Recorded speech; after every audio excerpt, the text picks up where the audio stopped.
ഇന്നൽ ഹംദലില്ലാഹ് അൽഹംദുലില്ലാഹി റബ്ബിൽ ആലമീൻ വല്ലാഖിബത്തു ലിൽ മുത്തഖീൻ വലാ ഉദ്വാന ഇല്ലാ അലൽ ളാലിമീൻ വഉസല്ലി വഉസല്ലിമു അലാ അഷ്റഫിൽ അംബിയാഇ വൽ മുർസലീൻ നബിയിനാ മുഹമ്മദിൻ വഅലാ ആലിഹി വഅസ്ഹാബിഹിൽ ഫായിസീന ബിരില്ലാഹ് اللهم صل على محمد وعلى آل محمد كما صليت على إبراهيم وعلى آل إبراهيم وبارك على محمد وعلى آل محمد كما باركت على إبراهيم وعلى آل إبراهيم إنك حميد مجيد أعوذ بالله من الشيطان الرجيم بسم الله الرحمن الرحيم يا أيها الذين آمنوا اتقوا الله حق تقاته ولا تموتن إلا وأنتم مسلمون بسم الله الرحمن الرحيم ولو تقول علينا بعض الأقاويل لأخذنا منه باليمين ثم لقطعنا منه الوتين فما منكم من أحد عنه حاجزين رب اشرح لي صدري ويسر لي أمري സ്നേഹാദരണീയരായ സത്യവിശ്വാസി വിശ്വാസിനി സഹോദരങ്ങളെ, സർവലോക രക്ഷിതാവായ അള്ളാഹുവിന്റെ നിയമങ്ങളും നിർദ്ദേശങ്ങളും അന്ത്യപ്രവാചകൻ മുഹമ്മദ് മുസ്തഫ റസൂലുള്ളാഹി സല്ലല്ലാഹു അലൈഹി വസല്ലമയുടെ ജീവിതചര്യകൾ സ്വന്തം ജീവിതത്തിന്റെ എല്ലാ രംഗത്തും അള്ളാഹുവിനെ സ്നേഹിച്ചുകൊണ്ട് സ്വർഗം ആഗ്രഹിച്ചുകൊണ്ട് ജീവിതത്തിൽ പകർത്തണമേ എന്ന് ആദ്യമായി ഉണർത്തുകയാണ്, വസിയത്ത് ചെയ്യുകയാണ്. ഇന്ന് ലോകത്തുള്ള ഏറ്റവും നല്ല മതസന്ദേശങ്ങളിൽ പകരം വെക്കാനില്ലാത്തൊരു മഹത്തായ സന്ദേശമാണ് ഇസ്ലാം എന്നും ഇസ്ലാമിന്റെ കൊടികുത്തിയ ശത്രുക്കൾ പോലും ഒളിഞ്ഞും തെളിഞ്ഞും ഇസ്ലാമിന്റെ ആശയത്തെ ഇഷ്ടപ്പെട്ടുകൊണ്ടിരിക്കുന്നു എന്നുള്ളതും ആർക്കും നിഷേധിക്കാൻ പറ്റാത്തൊരു വസ്തുതയാണ്. പക്ഷെ ഇത്രയേറെ സമൂഹത്തിനിടയിൽ സ്ഥാനം മാറ്റങ്ങൾ ഉണ്ടാക്കാൻ സാധിച്ചിട്ടുണ്ടെങ്കിലും മുസ്ലിം സമൂഹത്തിലുള്ള ഭിന്നതയും തമ്മിലുള്ള പ്രശ്നങ്ങളും എങ്ങനെ ഈ മതത്തിന്റെ ഭാഗമായി എന്ന് ചിന്തിക്കുന്നവർ നമ്മളെ കൂട്ടത്തിലുണ്ട്. പ്രത്യേകിച്ച് നമ്മൾ ഓരോരുത്തരും ഏറെ സങ്കടപ്പെടുന്ന ഒരു വിഷയം, ഇത്രയേറെ മഹത്തരമായ ഒരു ആദർശം എങ്ങനെ മുസ്ലിം സമൂഹത്തിനിടയിൽ ഭിന്നതകൾ ഉണ്ടാക്കി, എന്തുകൊണ്ടാണ് മുസ്ലിം സമുദായത്തിൽ വ്യത്യസ്തമായ ആശയങ്ങളും വ്യത്യസ്തമായ ആദർശങ്ങളും കക്ഷികളുമൊക്കെ രൂപപ്പെടാനുള്ള കാരണം എന്നുള്ളത് നമ്മയൊക്കെ ഏറെ സങ്കടപ്പെടുത്തുന്നുണ്ട്.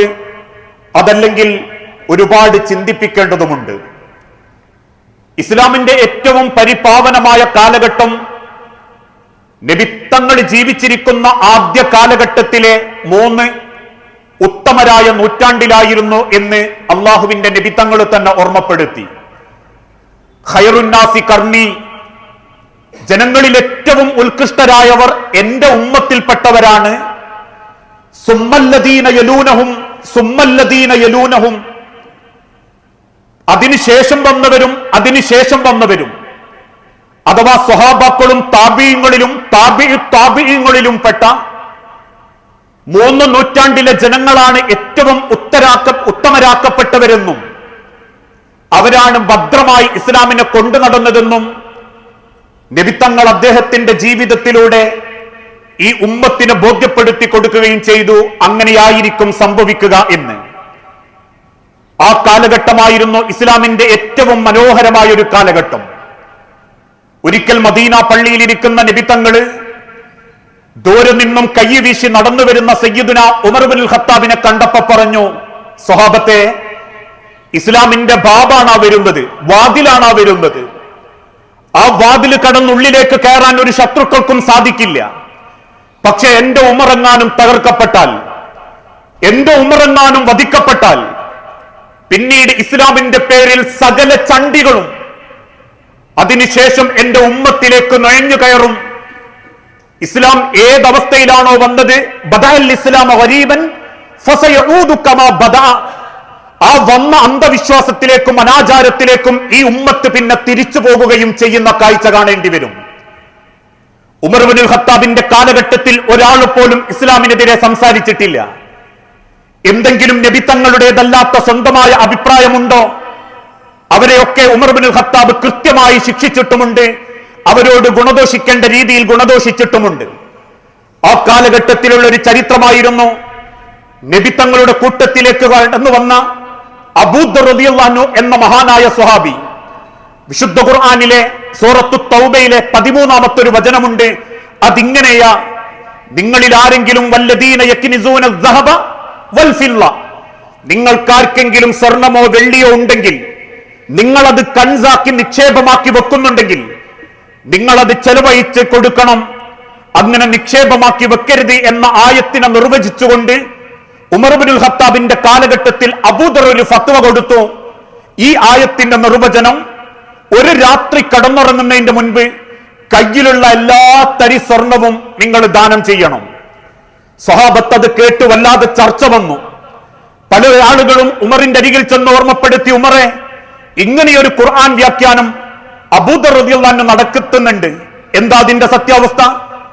ഉമർ ഇബ്നുൽ ഖത്താബ് പെട്ടെന്ന് തന്നെ അബൂദറിനെ തന്റെ വീട്ടിലേക്ക് വിളിച്ചു വരുത്തി ചോദിച്ചു, അബൂദറെ, താങ്കൾക്ക് ആരാ അങ്ങനെ ഒരു വിശദീകരണത്തിന് അനുവാദം തന്നത്?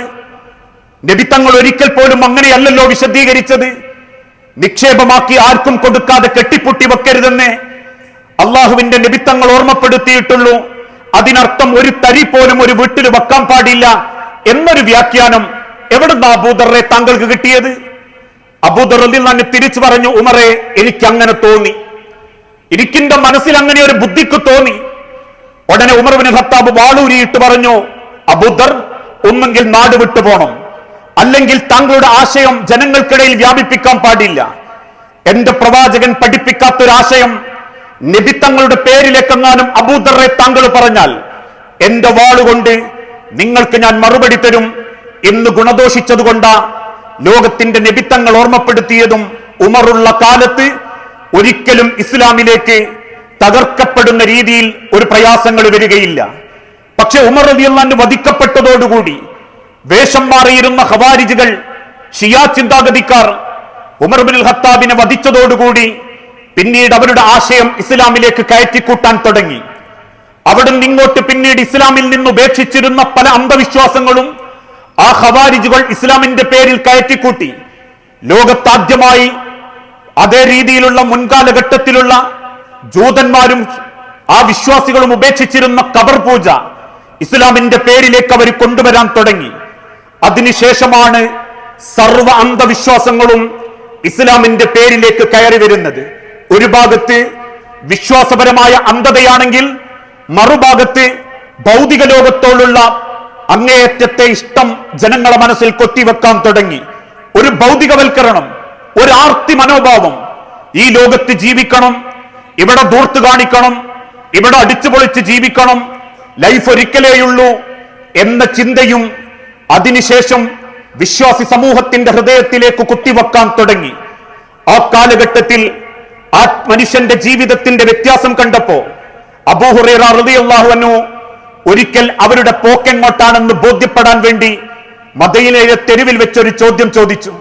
അബൂ ഹുറൈറ റളിയല്ലാഹു അൻഹു മദീനയിലെ തെരുവിലിറങ്ങിയപ്പോ കണ്ടത് ജനങ്ങൾ വല്ലാത്ത തിരക്കിൽ, ആണും പെണ്ണും ഒക്കെ റൊട്ടുമലിറങ്ങിയിട്ട് കച്ചവടം, അല്ലെങ്കിൽ തിന്ന, വല്ലാതെ ആഘോഷിക്കുക, രാവ് പകല് വ്യത്യാസമല്ലാതെ ഇങ്ങനെ ചെയ്യുന്നത് കണ്ടപ്പോ അബൂ ഹുറൈറ റളിയല്ലാഹു അൻഹു അവർക്കിടയിലേക്ക് കയറി നിന്ന് പറഞ്ഞു, സ്വഹാബത്തെ, മദീനത്തെ പള്ളിയിൽ നബിതങ്ങളുടെ അനന്തര സ്വത്ത് വീതിച്ചു തുടങ്ങിയിട്ടുണ്ട്. ആർക്ക് ചെന്നാലും കിട്ടും, വേണ്ടവരൊക്കെ മദീനത്തെ പള്ളിക്ക് പോയിക്കോ. അതുവരെ തിരക്ക് പിടിച്ച് കച്ചവടം നടത്തിയിരുന്ന ആളുകൾ എല്ലാം ഉപേക്ഷിച്ചുകൊണ്ട് മദീനത്തെ പള്ളിയിലേക്ക് ഓടി. മദീന പള്ളിയിൽ ചെന്നവർ തെരഞ്ഞു, ഒന്നും കാണുന്നില്ല. ദേഷ്യത്തോടെ അവർ തിരിച്ചു വന്ന് തെരുവിൽ നിൽക്കുന്ന അബൂ ഹുറൈറയുടെ നേരെ കൈയോങ്ങിയിട്ട് പറഞ്ഞു, അബൂ ഹുറൈറ, കളവ് പറയുകയാണോ? മദീനത്തെ പള്ളിയിൽ നബി തങ്ങൾ അനന്തര സ്വത്ത് കൊടുക്കുന്നത് ഞങ്ങൾ കണ്ടിട്ടില്ലല്ലോ. അബൂ ഹുറൈറ റളിയല്ലാഹു അൻഹുവിന്റെ കണ്ണ് നിറഞ്ഞു ചോദിച്ചു, എന്തേ നിങ്ങൾ മദീനത്തെ പള്ളിയിൽ കണ്ടത്? ഒരു കൂട്ടര് പറഞ്ഞു, അബൂ ഹുറൈറ, ചിലരങ്ങനെ നിന്ന് നിസ്കരിക്കുന്നുണ്ട്. വേറൊരു കൂട്ടര് പറഞ്ഞു, ചിലരങ്ങനെ ഖുർആൻ ഓതുന്നുണ്ട്. മൂന്നാമത്തെ ഒരു കൂട്ടര് പറഞ്ഞു, പള്ളിയുടെ പല ഭാഗത്തിരുന്ന് നല്ല നല്ല കാര്യങ്ങൾ അവർ പരസ്പരം ഉപദേശിക്കുന്നുണ്ട്. ഇതല്ലാതെ നബിത്തങ്ങളുടെ അനന്തര സ്വത്ത് കൊടുക്കുന്നത് ഞങ്ങൾ കണ്ടിട്ടില്ല. നീ ഞങ്ങളെ പറ്റിച്ചോ അബൂ ഹുറൈറ? കണ്ണുനീരോടെ അബൂ ഹുറൈറ റളിയല്ലാഹു അൻഹു തിരിച്ചു പറഞ്ഞു, സ്വഹാബത്തെ, എന്റെ പ്രവാചകൻ ഈ ലോകത്ത് ഉപേക്ഷിച്ചു പോയത് ആ 3 കാര്യങ്ങളാണ് ഗൗരവപ്പെട്ടത്. ആ നബിത്തങ്ങളിലൂടെ റബ്ബ് കാണിച്ചു തന്ന നമസ്കാരം, അതോടൊപ്പം നബിത്തങ്ങളുടെ കയ്യിലൂടെ അള്ളാഹു അവതരിപ്പിച്ച വിശുദ്ധ ഖുർആൻ, അതോടൊപ്പം സ്വർഗത്തിലേക്ക് എത്തിക്കുന്ന നന്മകളും നരകത്തിലേക്ക് പോയാകുന്ന തിന്മകളെ കുറിച്ചുള്ള ഗൗരവവും. ഈ ഒരു കാര്യമാണ് നബിത്തങ്ങൾ എത്തിച്ചതെങ്കിൽ എന്തേ സഹാബത്തെ നിങ്ങൾ അത് സ്വീകരിക്കാത്തത്? അതല്ലേ നബിത്തങ്ങളെ സ്നേഹിക്കേണ്ട നമ്മൾ ചെയ്യേണ്ടത് എന്ന് ചോദിച്ചപ്പോ അവരിൽ ചിലർ തിരിച്ചു പറഞ്ഞു, അബൂ ഹുറൈറ, അതൊക്കെ താങ്കൾ നോക്കിയാ മതി, ഞങ്ങൾക്ക് ഞങ്ങളുടേതായ ചില തീരുമാനങ്ങളുണ്ട്. ഇസ്ലാമിക ലോകത്ത് അന്ന് തുടങ്ങിയതാ ഇസ്ലാമിന്റെ ഭിന്നിപ്പ്. ഓരോരുത്തർക്കും എന്താണോ ഇഷ്ടമെന്ന് തോന്നിയത് അവരത് മതത്തിന്റെ പേരിലേക്ക് പറയാൻ തുടങ്ങി, മതത്തിന്റെ പേരിൽ അവതരിപ്പിക്കാൻ തുടങ്ങി. ഇപ്പോഴും ഇസ്ലാമിക ഗ്രന്ഥങ്ങളിൽ ചിലതിൽ കാണാം, മൻ അക്കലൽ ബിത്തീഹ, ആരെങ്കിലും വത്തക്ക തിന്നാൽ ഫഹുവ യദ്ഖുലുൽ ജന്ന, അവൻ റബ്ബിന്റെ സ്വർഗത്തിൽ പ്രവേശിക്കും. എങ്ങനെയാ ആ ഹദീസ് വന്നത് എന്ന് അന്വേഷിച്ച് പിന്നിലേക്ക് പോകുമ്പോ കാണാം, മദീനയിലെ തെരുവുകളിൽ കച്ചവടം നടത്തിയിരുന്ന ഒരു വത്തക്ക കച്ചവടക്കാരന് അവന്റെ വത്തക്ക വിൽപ്പന നടത്താതായപ്പോ അവന്റേതായ ഒരു വാക്കവൻ അങ്ങ് പറഞ്ഞു, നബിത്തങ്ങൾ പറഞ്ഞിട്ടുണ്ട് വത്തക്ക തിന്നുന്നവൻ സ്വർഗത്തിലാണെന്ന്. ഇങ്ങനെയാ ഇസ്ലാമിൽ പലതും കയറി വന്നത്. ഇങ്ങനെയാ ഇസ്ലാമിന്റെ പേരിൽ പലതും പടച്ചുവിടപ്പെട്ടത്. ഇസ്ലാമിന്റെ പേരിൽ ഇന്ന് കാണിച്ചു കൂട്ടുന്ന സർവ്വ വൃത്തികേടുകൾക്കും വിദ്അത്തുകൾക്കും അസ്ല് ഏതെങ്കിലും ചില വ്യക്തികളിലേക്കോ വിശ്വസിക്കാൻ പാടില്ലാത്ത ചില ആളുകളിലേക്കോ എത്തുക എന്നല്ലാതെ ലോകത്തിന്റെ നബിത്തങ്ങളിൽ നിന്ന് സ്വഹീഹായി രേഖപ്പെടുത്തപ്പെട്ടതല്ലാത്ത സർവ്വകാര്യങ്ങളും അതുകൊണ്ട് ആ ബിദ്അത്താണ് എന്ന് വിശദീകരിക്കപ്പെടാനുള്ള കാരണം ഇസ്ലാമിക ലോകത്ത് അതിന്റെ പേരിൽ കടന്നു വന്നതാ ഈ മാസത്തിന്റെ പേരിൽ കാണിച്ചു കൂട്ടുന്ന മൗലൂദിന്റെ പേരിലുള്ള ആഘോഷങ്ങൾ. ഇസ്ലാമിക ലോകത്ത് കേട്ടുകേൾവി പോലുമില്ലാത്ത ആദ്യത്തെ നബിത്തങ്ങൾ പഠിപ്പിച്ച 3 നൂറ്റാണ്ട്, ഖൈറുൻ നാസി ഖർനി സുമ്മല്ലദീന യലൂനഹും സുമ്മല്ലദീന യലൂനഹും എന്ന് നബിത്തങ്ങൾ ഓർമ്മപ്പെടുത്തിയ ഈ 3 നൂറ്റാണ്ടിൽ ഈ ലോകത്ത് മൗലൂദിന്റെ പേരിൽ ഒരു ആചാരവും നടന്നിട്ടില്ല. അതുകൊണ്ട് ആ മൗലൂദ് സംഘടിപ്പിക്കുന്ന ഗ്രന്ഥത്തിൽ പോലും കാണാം, മൗലൂദ് കൈക്കൽ മുമ്പ് പതിവില്ലാത്തതാ, അത് ഹിജ്റ 300 ശേഷം ഇസ്ലാമിക ലോകത്തേക്ക് വന്നതാ എന്നത് ആഘോഷിക്കുന്നവർ തന്നെ രേഖപ്പെടുത്തിയിട്ടുമുണ്ട്. മറിച്ച് നബിത്തങ്ങളെ എങ്ങനെ സ്നേഹിക്കണം എന്നതിനെ തൊട്ട് കൃത്യമായി ഉലമാക്കൾ രേഖപ്പെടുത്തി തന്നു. ഒരു മനുഷ്യന്റെ ജീവിതത്തിലെ ഏത് രംഗത്തും ആ നബിത്തങ്ങൾ നമുക്ക് മാതൃക കാണിച്ചിട്ടുണ്ട്. വിശ്വാസരംഗം അന്ധതയിലും അനാചാരത്തിലും ഖബർ വിശ്വാസത്തിലും ജീവിതം നശിപ്പിച്ചുകൊണ്ടിരിക്കുന്ന മക്കയിലെ ജനതയെ നിങ്ങൾക്ക് റബ്ബ് കൂടെയുണ്ട് എന്ന് ബോധ്യപ്പെടുത്തിക്കൊണ്ടാണ് അള്ളാന്റെ നബിത്തങ്ങൾ ഈ ലോകത്തേക്ക് നിയോഗിക്കപ്പെട്ടത്. ജാറങ്ങളിലേക്ക് ചെന്ന് അള്ളാഹുവിനല്ലാത്ത ആളുകൾക്ക് ഇബാദത്തുകൾ അർപ്പിച്ച് ബിംബങ്ങൾക്കും പ്രതിഷ്ഠകൾക്കും നേർച്ച കൊടുക്കുന്ന ആ മക്കയിലെ ജനതയോട് അള്ളാഹുവിന്റെ നബിത്തങ്ങൾ ആദ്യം ഓതിക്കൊടുത്തത് നിങ്ങൾ കള്ളുകുടിക്കല്ലേ, വ്യഭിചരിക്കല്ലേ എന്നല്ല, ലാ ഇലാഹ ഇല്ലല്ലാഹ്, ഏകനായ അള്ളാഹുവിനെ മാത്രമേ നിങ്ങൾ ആരാധിക്കാവൂ. ജീവിതത്തിലൂടെ നബിത്തങ്ങൾ അവർക്ക് ബോധ്യപ്പെടുത്തി കൊടുത്തു. അതിനുശേഷം സഹാബത്തിന്റെ മാറ്റമോ, ചുട്ടുപഴുത്ത മണലാരണ്യത്തിൽ മലർത്തിക്കടത്തി നെഞ്ചത്ത് വലിയ പാറക്കല്ലുകൾ വെച്ചപ്പോ അടിക്കുന്ന ശത്രുവിന്റെ കണ്ണിന് നോക്കി ഒരു പാവം അടിമ തിരിച്ചു പറഞ്ഞത് അഹദ് അഹദ്, എനിക്കെന്റെ റബ്ബ് മതി എന്നാണ് ഇസ്ലാമിക ചരിത്രം നമ്മളെ പഠിപ്പിക്കുന്നുണ്ട്. ദിവസം 3 നേരം വസ്ത്രം മാറി ഭക്ഷണത്തിന്റെ ആധിക്യം കൊണ്ട് സുന്ദരനായിരുന്ന മിസ്അബ് റളിയല്ലാഹു അൻഹു നബിത്തങ്ങളുടെ തൗഹീദിലേക്ക് വന്നതിന് ശേഷം മരണപ്പെടുന്ന സമയത്ത് ഉടുത്തുണിക്ക് മറുതുണിയില്ലാതെ, മറമാടാൻ പോലും തുണിയില്ലാതെ മരണപ്പെട്ടു എന്ന് ഇസ്ലാമിന്റെ ചരിത്രം. മരണപ്പെടുന്നതിന്റെ തൊട്ടു മുൻപ് മക്കയിലെ തെരുവിൽ വെച്ച് ചിലര് ചോദിച്ചു, മിസ്അബേ, നിനക്ക് ഇസ്ലാമിൽ വന്നിട്ട് എന്ത് ഗുണം കിട്ടി എന്ന് ചോദിച്ചപ്പോൾ അദ്ദേഹം ജനങ്ങളോട് തിരിച്ചു പറഞ്ഞത്, സമ്പത്ത് നഷ്ടപ്പെട്ടാലും തൗഹീദ് നഷ്ടപ്പെട്ടിട്ടില്ലല്ലോ എന്ന് തിരിച്ചു പറഞ്ഞു എന്നും ഇസ്ലാമിക ചരിത്രത്തിൽ തെളിവുണ്ട്. ആ നബിത്തങ്ങൾ ഈ ലോകത്തിന് കൊടുത്ത ഏറ്റവും വലിയ സന്ദേശം ഏകനായ അള്ളാഹുവിനെ മാത്രം ആരാധിക്കുക, ആ റബ്ബല്ലാത്തൊരാൾക്ക് നേരെയും നിങ്ങൾ കൈ നീട്ടാതിരിക്കുക. അതുകൊണ്ടാണ് അള്ളാഹുവിന്റെ നബിത്തങ്ങളും അബൂബക്കർ സിദ്ദീഖ് റളിയല്ലാഹു അൻഹുവും നാട് വിട്ടു പോകുമ്പോ സൗർ ഗുഹയിൽ ശത്രുക്കൾ ഗുഹാമുഖത്തിന്റെ കാലടിയിലേക്ക് എത്തിയപ്പോ ഭയപ്പെട്ടു നിൽക്കുന്ന സിദ്ദീഖുൽ അക്ബറിനെ മാറത്തേക്ക് ചേർത്ത് പിടിച്ച് നബി കൊടുക്കുന്ന ഒരു വാക്കുണ്ട്, ലാ തഹ്സൻ യാ അബൂബക്കർ, അബൂബക്കറെ ഭയപ്പെടല്ലേ, മാ വന്നക യാ അബൂബക്കർ ബിസ്നൈനി, നീ വിചാരിക്കേണ്ട അബൂബക്കറെ നമ്മൾ രണ്ടാളേ ഉള്ളൂ എന്ന്. വസാലിസുഹുമാ, അല്ലാഹ് മൂന്നാമനായി, അള്ളാഹു നമ്മളുടെ കൂടെയുണ്ട്. ആ വിശ്വാസമാണ് നബി ഈ ലോകത്തിന് കൊടുത്ത ഏറ്റവും വലിയ സന്ദേശം.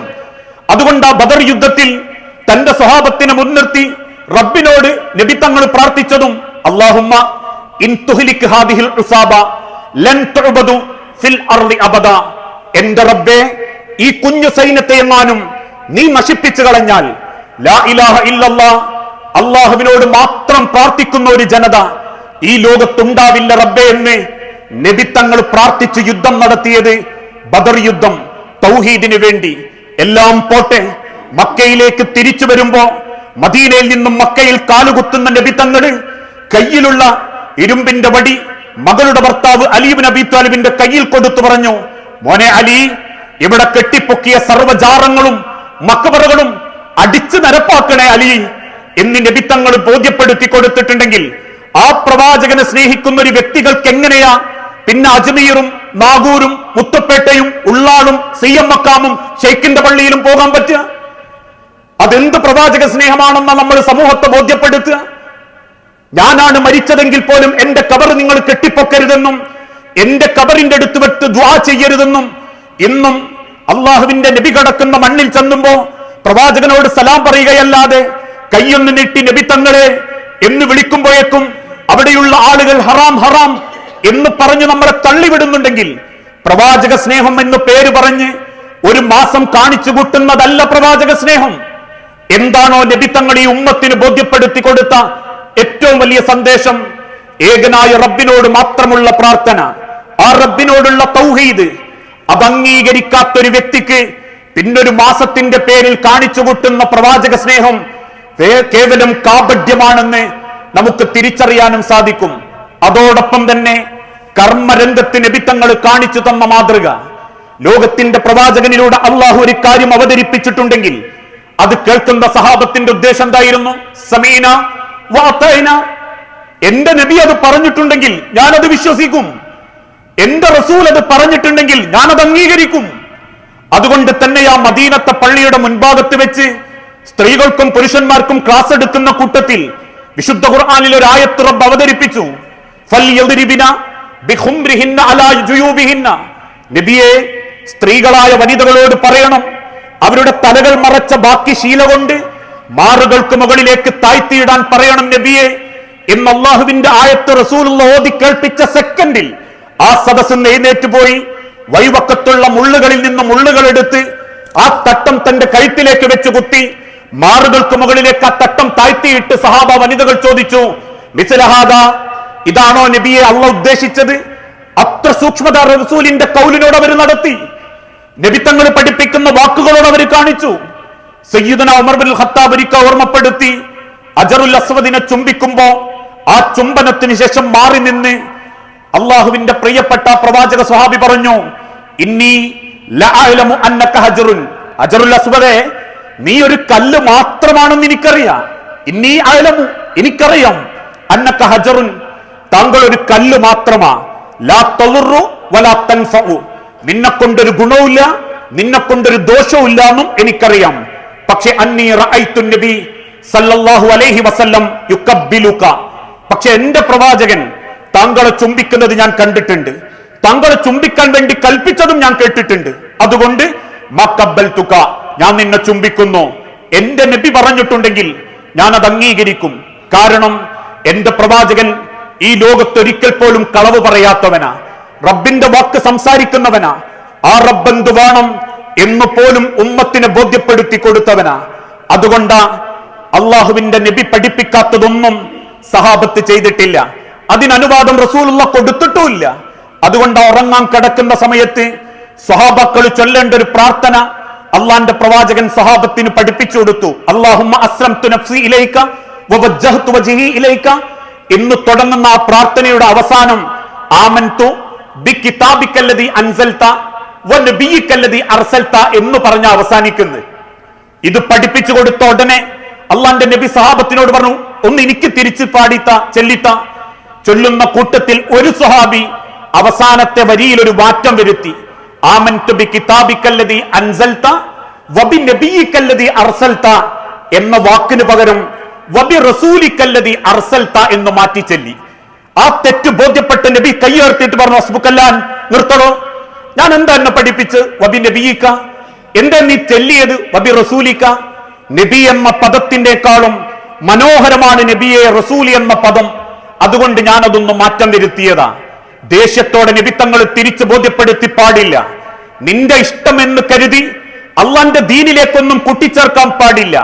നമ്മളെ ഇഷ്ടത്തിനനുസരിച്ച് ഓരോന്ന് കൂട്ടിച്ചേർക്കുമ്പോ അള്ളാന്റെ ദീന് ആകെ നഷ്ടപ്പെട്ടു പോകും എന്ന് ബോധ്യപ്പെടുത്തി കൊടുത്തിട്ടുണ്ടെങ്കിൽ ആ പ്രവാചകനെ സ്നേഹിക്കുന്ന നമ്മൾ ചെയ്യേണ്ടത് എന്താണോ നബി തങ്ങൾ എത്തിച്ചു തന്നത് അതങ്ങ് സ്വീകരിച്ചേക്കുക. കാപഢ്യമായ അതിര് കടന്ന സ്നേഹം ഒരിക്കലും നബി തങ്ങളുടെ പേരിൽ കാണിക്കാതിരിക്കുക. അങ്ങനെയാണെങ്കിൽ ഇന്ന് മുസ്ലിം സമൂഹത്തിൽ നടമാടിക്കൊണ്ടിരിക്കുന്ന ചന്ദനക്കുട നേർച്ചകൾക്ക് ഇസ്ലാമിൽ തെളിവുണ്ടോ? ആന എഴുന്നള്ളിപ്പിന് ഇസ്ലാമിൽ തെളിവുണ്ടോ? ജാറങ്ങൾ കെട്ടിപ്പൊക്കി കൊടുക്കുന്ന എണ്ണക്കും അവിടെ നിന്ന് മന്ത്രിച്ചൂതി കൊടുക്കുന്ന ഏലസുകൾക്കും അവിടെ നിന്ന് ഊതിക്കൊടുക്കുന്ന വെള്ളങ്ങൾക്കും ഇസ്ലാമിക ലോകത്ത് അള്ളാഹുവിന്റെ പ്രവാചകൻ ഈ ഉമ്മത്തിന് നിങ്ങളത് ചെയ്തോളൂ എന്ന് വാക്കാലെ പറഞ്ഞിട്ടുണ്ടോ? അല്ലെങ്കിൽ പ്രവാചകൻ മൗനാനുവാദം കൊടുത്തിട്ടുണ്ടോ? ഇനി അതെല്ലാം പോട്ടെ, ഇന്ന് മുസ്ലിം ഉമ്മത്തിനെ ബാധിച്ചുകൊണ്ടിരിക്കുന്ന വ്യത്യസ്തമായ ബുർദ മജ്ലിസുകൾ അല്ലേ, പണ്ട് കാലത്തെ അപേക്ഷിച്ച് ഇന്നത്തെ ഉമ്മത്തിനും യൗവനങ്ങൾക്കും തോന്നുന്ന രീതിയിൽ ഒരു DJ അവതരിപ്പിക്കുന്ന ബുർദ മജ്ലിസുകൾ പള്ളി മിനാരങ്ങളിൽ നിന്ന് പുറത്തേക്ക് ഒഴുകാൻ തുടങ്ങി. അർത്ഥമറിയാത്ത റസൂലിന്റെ പേരിൽ അർത്ഥമറിയാത്ത പല വാക്കുകളും അള്ളാന്റെ പ്രവാചകനെ റബ്ബിലേക്ക് ഏൽപ്പിച്ചു കൊടുക്കുന്ന, റബ്ബിന്റെ സ്ഥാനത്തേക്ക് ഉയർത്തുന്ന മൗലൂദ് വാക്കുകൾ ഉച്ചരിക്കാൻ തുടങ്ങി. നാരിയ സ്വലാത്തുകൾ, അതിനേക്കാൾ മറ്റുള്ള രീതികളുള്ളവർ. ഇതൊരു ഭാഗത്താണെങ്കിൽ നബിത്തങ്ങൾ പഠിപ്പിക്കാത്ത ആചാരം മരണാനന്തര വിഷയത്തിലും കാണിച്ചു കൂട്ടാൻ തുടങ്ങി. ലോകത്തിന്റെ പ്രവാചകന്റെ കാലഘട്ടത്തിൽ ആരാ നബിത്തങ്ങളുടെ നടത്തിയത്? പോട്ടെ, ജീവിച്ചിരിക്കുന്ന നബിത്തങ്ങൾ 6 മക്കളെയാ മറമാടിയത്. 3 ആൺമക്കളെയും 3 പെൺമക്കളെയും സ്വന്തം കൈകൊണ്ട് മറമാടിയതാ നബിത്തങ്ങൾ. ആ മറമാടപ്പെട്ട ഏതെങ്കിലും ഒരു മക്കളുടെ കബറിന്റെ അടുത്ത് അള്ളാന്റെ നബിത്തങ്ങൾ ഖുർആൻ ഓതാൻ പോയിട്ടുണ്ടോ? ആളെ വിളിച്ച് ചോദിച്ചിട്ടുണ്ടോ? ഇവിടെ ഓതാൻ യാസീൻ നല്ലതായതുകൊണ്ട് ഞാൻ യാസീൻ കുറെ ഓതിക്കൊടുത്തു എന്നേതെങ്കിലും സഹാബത്ത് പറഞ്ഞിട്ടുണ്ടോ? 7 നടത്തിയിട്ടുണ്ടോ? 40 നടത്തിയിട്ടുണ്ടോ? ആണ്ട് നടത്തിയിട്ടുണ്ടോ എന്ന് ചോദിക്കുമ്പോ ഞങ്ങൾ പ്രവാചക സ്നേഹത്തിന്റെ ആളുകളാ എന്ന് പറയുന്നവർക്ക് പോലും നബിത്തങ്ങൾ പഠിപ്പിക്കാത്ത ഇത്തരത്തിലുള്ള കാര്യങ്ങൾ ഉപേക്ഷിക്കാൻ പറ്റുന്നില്ലെങ്കിൽ കേവലം ഒരു മാസം കാണിക്കുന്ന അഭിനയം പ്രവാചക സ്നേഹമല്ല, കാപഢ്യമാണ് എന്ന് നമ്മൾ തിരിച്ചറിയണം. ഓരോ രംഗത്തും സ്വഭാവത്തിലാണെങ്കിൽ പോലും നബിത്തങ്ങൾ കാണിച്ചു തന്ന മാതൃകകൾ, ക്ഷമയുടെ കാര്യത്തിൽ, കുടുംബത്തിന്റെ വിഷയത്തിൽ സഹാബാക്കൾ ചോദിച്ചു ഉമ്മ ആയിഷ ബീവിയോട്, എന്താ നബിത്തങ്ങളുടെ സ്വഭാവം? കാന ഖുലുഖുഹു ഖുർആൻ, എന്റെ റസൂലിന്റെ സ്വഭാവം ഖുർആനായിരുന്നു.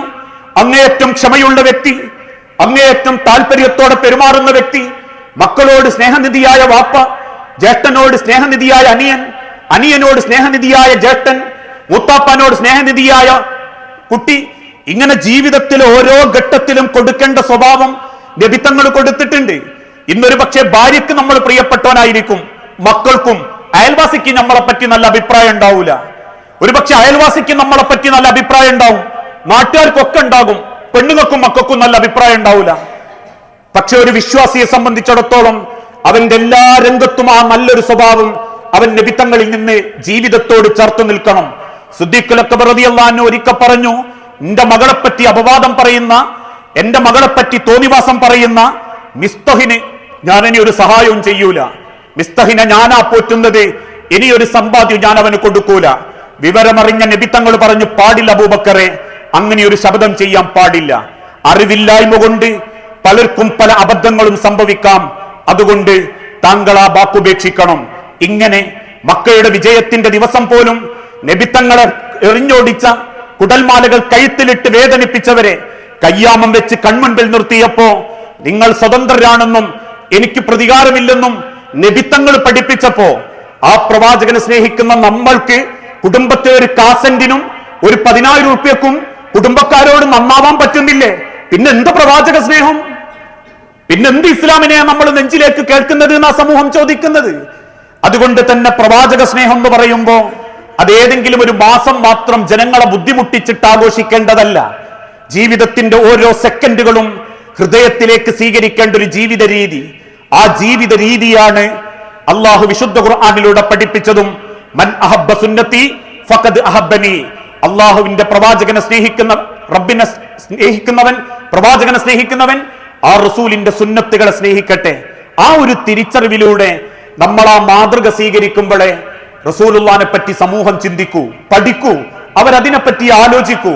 അതല്ലാതെ എല്ലാ വൃത്തികേടുകളും ചെയ്ത് ഇസ്ലാമിന്റെ യാതൊരുവിധ ഭംഗിയും ആസ്വദിക്കാതെ ഒരു മാസക്കാലത്തോളം കാണിച്ചു കൂട്ടുന്ന അന്ധതയും ബിദ്അത്തുകളും ഇസ്ലാമിന് നന്മയല്ല, അത് കേവലം ഒരു ധൂർത്ത് മാത്രമാണ് എന്ന് തിരിച്ചറിഞ്ഞ് പ്രവർത്തിക്കാനും ആ രീതിയിൽ നബിത്തങ്ങളെ സ്നേഹിക്കാനും നമുക്ക് ഓരോരുത്തർക്കും സാധിക്കണം. അങ്ങനെ ചിന്തിക്കുന്ന യഥാർത്ഥ മുഅ്മിനീങ്ങളിൽ അള്ളാഹു നമ്മളെ എല്ലാവരെയും ഉൾപ്പെടുത്തി അനുഗ്രഹിക്കുമാറാകട്ടെ.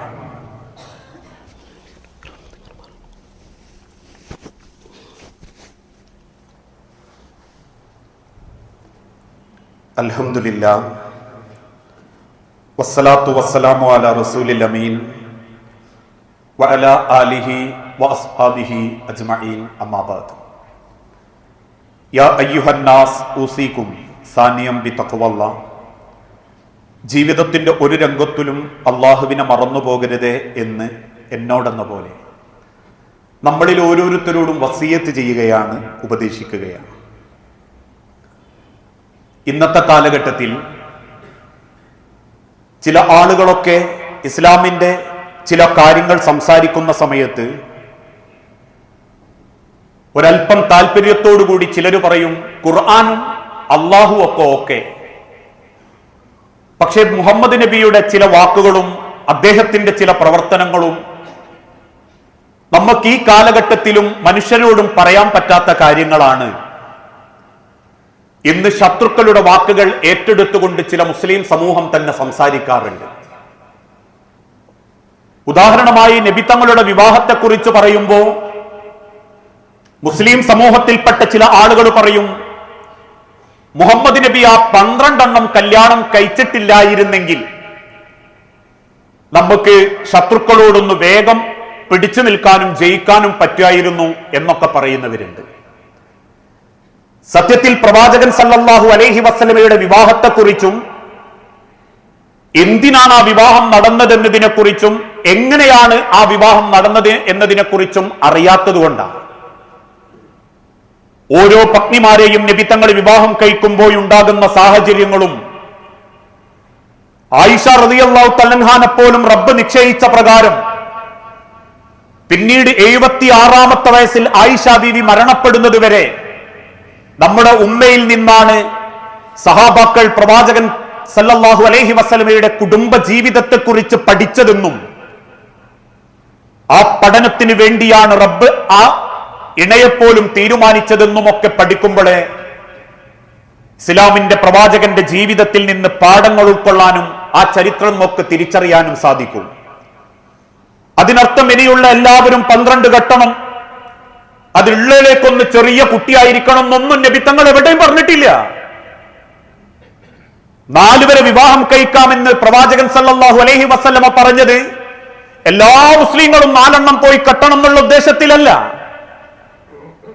റോട്ടുമ്മക്കൂടെ നടന്നു പോകുമ്പം ഇവിടെ തുപ്പുക എന്നൊരു ബോർഡ് കാണുമ്പോ എല്ലാവരും അവിടെ എത്തി ഒന്ന് കുറച്ച് തുപ്പണം എന്നല്ല അതിന്റെ ഉദ്ദേശം. തുപ്പാൻ മുട്ടുന്നവർക്ക് അവിടെ ചെല്ലുമ്പോ ഒന്ന് തുപ്പാന്ന് മാത്ര.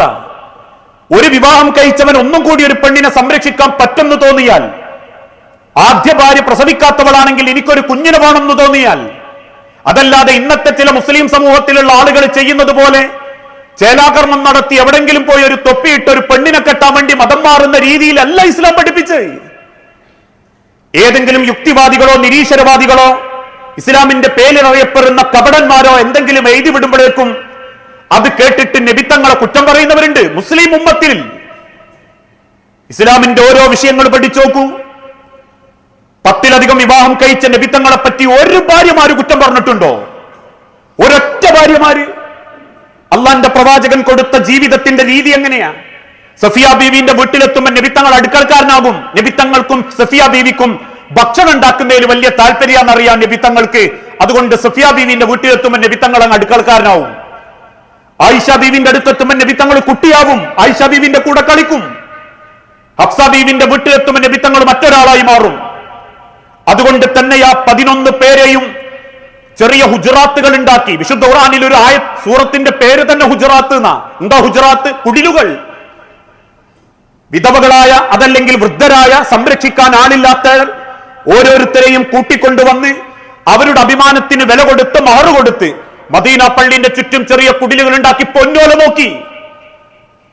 അത് പ്രായക്കൂടുതലുള്ളവരുണ്ട്, എന്നാലും ആക്ഷേപിക്കപ്പെടുന്നുള്ള ബേജാറുണ്ട്. 40 വയസ്സുള്ള ഞാൻ ഇവിടെ 65 വയസ്സുള്ള ഒരു ഉമ്മാനെ 4 ദിവസം പോയി നോക്കിയാൽ മതി, എനിക്ക് അവിഹിതം എന്ന് പേര് വരും.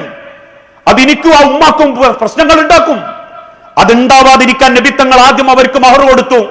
ഭംഗിയിൽ കൂട്ടിക്കൊണ്ടുവന്ന് മദീന പള്ളിന്റെ ചുറ്റൊരു ചെറിയ കുടിലുണ്ടാക്കി കൊടുത്ത് ഓരോ ദിവസങ്ങളും നിശ്ചയിച്ചു. യാത്രയിൽ നറുക്കിട്ടു. ഓരോരുത്തർക്കും ഭക്ഷണം ഉറപ്പ് വരുത്തി. ഓരോരുത്തരുടെയും മനോഹരമായി പ്രണയിച്ചു, ജീവിച്ചു. ഓരോരുത്തരും റസൂലിന്റെ കൈമന്ന് വഫാത്തായി പോകുമ്പോ പറഞ്ഞു, നബിയെ ഇനിയൊരു ജീവിതം ഉണ്ടെങ്കിൽ അത് നിങ്ങളെ മണവാട്ടിയായിട്ട് ഇന്നേയും കൂടി നിങ്ങൾ കൂട്ടണം കേട്ടോ എന്ന്. അവിടെയാ ഇസ്ലാമിന്റെ ചരിത്രം. ഒന്ന് കെട്ടിയിട്ട് അടുത്ത ജന്മത്തിൽ നിങ്ങൾ എനിക്ക് വേണ്ട എന്ന് പറയുന്ന നമ്മളാ നബീനെ കുറ്റം പറയുന്നത്. ആ തിരിച്ചറിവാണ് പ്രവാചക സ്നേഹം. അല്ലാതെ ഏതെങ്കിലും സോഷ്യൽ മീഡിയക്കാരൻ എഴുതി വിടുന്നത് കണ്ട് അള്ളാന്റെ നബീനെ അളക്കരുത്. പ്രവാചകൻ സല്ലല്ലാഹു അലൈഹി വസല്ലമയെ പറ്റി ചിന്തിക്കാൻ പാടില്ല. ഇന്ന് ചില കൂട്ടര് പറയും മുഹമ്മദ് നബി നമുക്ക് വേണ്ട, ഖുർആനും അള്ളയൊക്കെ ഓക്കെ എന്ന് പറയും. വേറെ ചിലർ പറയും റസൂലിന്റെ വാക്ക് ഇപ്പോഴത്തെ കാലഘട്ടത്തിന് യോജിച്ചതല്ല, അതുകൊണ്ട് ഞങ്ങളെ ബുദ്ധിക്കത് യോജിക്കുന്നില്ല. നബിക്ക് ചിലപ്പോൾ അങ്ങനെ എന്തോ തോന്നി പറഞ്ഞതായിരിക്കും എന്ന് പറയുന്നവരുണ്ട്. ഞങ്ങളെ ബുദ്ധിക്കത് അങ്ങോട്ട് ശരിയാവുന്നില്ല. പക്ഷെ അള്ളാഹു വിശുദ്ധ ഖുർആനിലൂടെ പറയുന്ന ഒരു ആയത്തുണ്ട്, ഒരു വചനം റബ്ബ് ഓർമ്മപ്പെടുത്തുന്നു, വലൗ തഖവ്വല അലൈനാ ബഅൽ അഖാവീൽ വലൗ തഖവ്വല അലൈനാ. നബിയെ, ഞാൻ പറയാത്ത എന്തെങ്കിലും ഒരു കാര്യം താങ്കൾ എന്റെ പേരിൽ പറഞ്ഞിട്ടുണ്ടെങ്കിൽ, ഞാൻ പറയാത്തൊരു കാര്യം റബ്ബിന്റെ പേരിൽ ദീനായിട്ട് താങ്കൾ പറയുന്നുണ്ടെങ്കിൽ, ലഅഖദിനാ മിൻഹു ബിൽ യമീൻ, എന്റെ വലത് കരം കൊണ്ട് നിങ്ങളെ ഞാൻ ശക്തമായി പിടികൂടും. എന്റെ കൈ കൊണ്ട് ഞാൻ നിങ്ങളെ പിടികൂടും. അള്ളാഹു കൊടുക്കുന്ന താക്കീത. റസൂൽ സല്ലല്ലാഹു അലൈഹി വസല്ലമയോട് തന്നെ അള്ളാഹു പറയാണ്, നബിയെ, ഞാൻ പറയാത്തൊരു കാര്യം ദീനിൽ താങ്കൾ എന്റെ പേരിൽ പറയുകയാണെങ്കിൽ ലഅഖദിനാ മിൻഹു ബിൽ യമീൻ സുമ്മ ലഖതഅനാ മിൻഹുൽ വതീൻ, താങ്കളുടെ ഖണ്ഡനാടി ജീവനാടി ഞാൻ അറുത്ത് കളയും നബിയെ. ഇത് അല്ലാഹു തആല അള്ളാന്റെ നബീനോട് പറയുന്ന. അതിന്റെ അർത്ഥം എന്താ? നബി തങ്ങൾ എന്തെങ്കിലും സംസാരിച്ചിട്ടുണ്ട് അത് പടച്ചോന്റെ കൗല. അല്ല പറയാത്തതൊന്നും നബി തങ്ങൾ പറഞ്ഞിട്ടില്ല. അപ്പൊ ഇന്ന് ചില ആളുകൾ കള്ളത്തരത്തിൽ എഴുതിണ്ടാക്കിയതൊക്കെയാണോ ഇസ്ലാം? അല്ല, യഥാർത്ഥ ഇസ്ലാം ഏതാണെന്ന് നമ്മൾ പഠിക്കണം. 3 ലക്ഷം ഹദീസുകളിൽ നിന്ന് 30,000 ഹദീസ് ഇമാം ബുഖാരി റിപ്പോർട്ട് ചെയ്ത് ബാക്കി 2,70,000 ഹദീസുകളും കള്ള ഹദീസുകളാണെന്ന് തെളിയിക്കപ്പെട്ടു. ആ കള്ള ഹദീസുകൾ പിടിച്ചിട്ട് അവിടുത്തെ യുക്തിവാദികളും മുസ്ലിം പേരുള്ള ചില ഉസൈമാരും ജീവിക്കുന്നത്. അവിടെയാ വീണ്ടും നബി തങ്ങളോട് അള്ളാഹു ഓർമ്മപ്പെടുത്തി, ഫമാ മിൻകും മിൻ അഹദിൻ അൻഹു ഹാസിസീൻ, ഞാൻ ആ കൊരവള്ളിക്ക് പിടിച്ച പിന്നെ ഞങ്ങളെ രക്ഷപ്പെടുത്താൻ ഒരു മനുഷ്യനും ഉണ്ടാവില്ല നബിയെ. അത്ര താക്കീദിന്റെ സ്വരത്തിൽ അള്ളാഹു തആല കൽപ്പന കൊടുത്തിട്ടുണ്ടെങ്കിൽ ഇന്ന് നമ്മളെ കൂട്ടത്തിലുള്ള ചിലർക്ക് തോന്നി റസൂലിന്റെ കൗലൊന്നും ഇപ്പൊ പറയാൻ പറ്റൂല, അതൊന്നും ബുദ്ധിക്ക് അങ്ങോട്ട് യോജിക്കൂല, തല മറയ്ക്കണം, മാറ് മറയ്ക്കണം, ബനിയൻ ക്ലോത്ത് ഇടരുത്, ഹാഫ് സ്ലീവ് ഇടരുത്, ലെഗിൻസ് ഇടരുത്, അര മുതൽ താഴോട്ട് കീർന്ന് ഇടരുത് എന്നൊക്കെ പറയുമ്പോൾ അതെങ്ങനെയാ മക്കളോട് പറയാ? തലമല് അങ്ങനെ ചെയ്യരുത്, മുടിമല് കളർ കൊടുക്കരുത് എന്നൊക്കെ എങ്ങനെയാ കുട്ടികളോട് പറയാ? അത് ഉടുക്കരുത്, ഇത് ഉടുക്കരുത്, ആ മതത്തിന്റെ ആഘോഷത്തിന് പോകരുത് എന്നൊക്കെ എങ്ങനെയാ നമ്മൾ പറയാ? എന്നൊരു സ്വയം തോന്നലുണ്ടെങ്കിൽ അത് നമ്മളെ പോരായ്മയാ, പടച്ചോന്റെ മതത്തിന്റെ പോരായ്മയല്ല. പ്രവാചകനെ സ്നേഹിക്കേണ്ടത് അള്ളാഹുവിന്റെ നബി അടഹിച്ചു തന്ന കാര്യങ്ങളിലൂടെയാണ്. ആ രീതിയിൽ പ്രവാചകൻ സല്ലല്ലാഹു അലൈഹി വസല്ലമയെ ഹൃദയത്തിലേക്ക് ചേർത്ത് വെച്ച് സ്വീകരിക്കുന്ന യഥാർത്ഥ മുഅ്മിനീങ്ങളിൽ അള്ളാഹു നമ്മളെ എല്ലാവരെയും ഉൾപ്പെടുത്തി അനുഗ്രഹിക്കുമാറാകട്ടെ. അറിഞ്ഞും അറിയാതെയും ചെയ്തു കൂട്ടിയിട്ടുള്ള സർവ്വ പാപങ്ങളും പുറത്ത് റബ്ബിന്റെ സ്വർഗത്തിൽ അള്ളാഹു ഇതേ രീതിയിൽ നമ്മളെ ഒരുമിപ്പിച്ചു കൂട്ടി അനുഗ്രഹിക്കുമാറാകട്ടെ. നാദാ, മക്കളില്ലാതെ പരീക്ഷിക്കപ്പെടുന്ന ഒരുപാട് കുടുംബങ്ങളുണ്ട് റബ്ബേ. മക്കളെന്ന് അനുഗ്രഹം നൽകി ഓരോ കുടുംബങ്ങളോടും നീ കാരുണ്യം കാണിക്കണമേ. അള്ളാഹുവെ, ചെറുതും വലുതുമായ പല അസുഖങ്ങളിലും ഏറെ പ്രയാസപ്പെട്ട് ജീവിക്കുന്നവരുണ്ട് നാദാ. എല്ലാ അസുഖങ്ങളും പ്രയാസങ്ങളും എളുപ്പം ശിഫ നൽകി ആരോഗ്യത്തോടെ ആഫിയത്തോടെ ജീവിക്കാൻ നീ തൗഫീക്ക് നൽകണമേ. അല്ലാഹുമ്മ ഗ്ഫിർ ലിൽ മുഅ്മിനീന വൽ മുഅ്മിനാത്ത് അൽ മുസ്ലിമീന വൽ മുസ്ലിമാത്ത് അൽഅഹ്യാഹു മിൻഹും വൽ അംവാത്ത് ഇന്നക മുജീബുദ് ദഅവാതി യാ ഖാദിയൽ ഹാജാത്ത്. അല്ലാഹുമ്മ അഇസ്സൽ ഇസ്ലാമ വൽ മുസ്ലിമീൻ വഅദിൽ അശ്ർക വൽ മുശ്രികീൻ. അല്ലാഹുമ്മ അജിർനാ മിനൻ നാർ അല്ലാഹുമ്മ അജിർനാ മിനൻ നാർ അല്ലാഹുമ്മ അജിർനാ മിനൻ നാർ. അല്ലാഹുവേ, പ്രാർത്ഥിക്കണമെന്ന് വസിയത്ത് ചോദിച്ചവരുണ്ട്. അങ്ങേയറ്റം രോഗം കൊണ്ട് കഷ്ടപ്പെടുന്നവർ, വെന്റിലേറ്ററിൽ അടക്കം കിടക്കുന്നവർ, സ്വദേശത്തും വിദേശത്തുമുള്ള എല്ലാ രോഗികൾക്കും ഏറ്റവും ഹൈറായത് എന്താണോ റബ്ബേ, ആ ഹൈറായതിലേക്ക് നീ എളുപ്പം നൽകുകയും ക്ഷമയോടെ അതിനെ നേരിട്ട് ആഫിയത്തോടെ ജീവിതത്തിലേക്ക് തിരിച്ചു വരാൻ ഓരോ രോഗികൾക്കും നീ തൗഫീക്ക് നൽകണമേ. മരിച്ചുപോയ സഹോദരി സഹോദരന്മാർ, മാതാപിതാക്കൾ, മക്കൾ, ഭാര്യമാർ, ഭർത്താക്കന്മാർ എല്ലാവരുടെയും ഖബർ ജീവിതം നീ ധന്യമാക്കി കൊടുക്കുകയും അല്ലാഹുവേ മഗ്ഫിറത്ത് നൽകി ഖബറിലേക്ക് സ്വർഗ കവാടം കൊണ്ട് ഓരോ ആളുകൾക്കും നീ തൗഫീക്ക് നൽകണമേ. നാദാ, കടബാധ്യതയിൽപ്പെട്ടവരുണ്ട്, ഹറാമായ ലോണ് പോലെയുള്ള വിഷയത്തിൽ അബദ്ധം കൊണ്ട് ചാടിപ്പോയവരുണ്ട്. അതിൽ നിന്നെല്ലാം മുക്തമായി നല്ല ഹലാലായ സമ്പാദ്യത്തോടെ ജീവിച്ചു മരിക്കാൻ ഓരോരുത്തർക്കും തൗഫീക്ക് നൽകണമേ. ലോകത്തിന്റെ നാനാഭാഗത്ത് പ്രയാസപ്പെടുന്ന, യുദ്ധക്കെടുതിയിൽ പ്രയാസപ്പെടുന്ന ഞങ്ങളെ സഹോദര വിശ്വാസികൾക്കും അവരുടെ സാമ്പത്തിക രംഗത്തും സംരക്ഷണവും സമാധാനവും നൽകി ഓരോരുത്തരോടും നീ കാരുണ്യം കാണിക്കണമേ. റബ്ബനാ ആതിനാ ഫിദ്ദുനിയ ഹസന വഫിൽ ആഖിറതി ഹസനത്തും വഖിനാ അദാബന്നാർ.